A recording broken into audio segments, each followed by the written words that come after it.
The question is, looking at maps of Saipan, it appears that most people live on the west and southwest part of the island. That is true.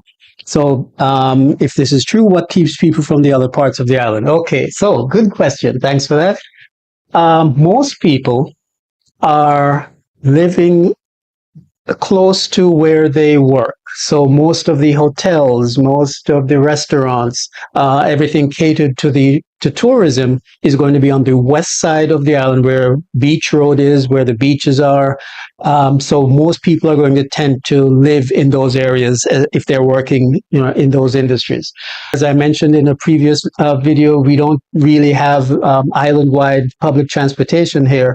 So it's easier if you do want to use public transportation for you to live on the west side of the island or the southwest of the island, like I do in Chalankanoa or Susupi.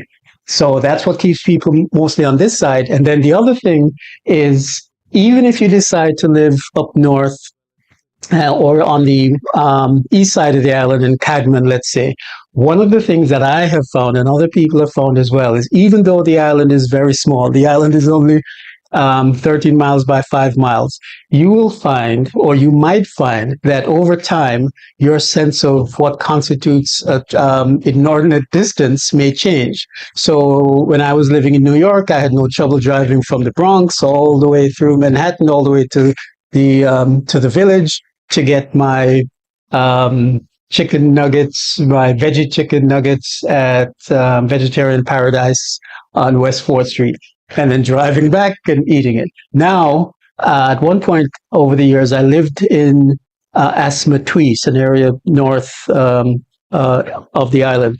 And after living there a year, I had to move back to this area, the west side and the southwest part, because driving the few miles from Marpi just to get a bunch of bananas and drive back proved just too much for me. So I find that your sense of distance also changes as you live on a small island.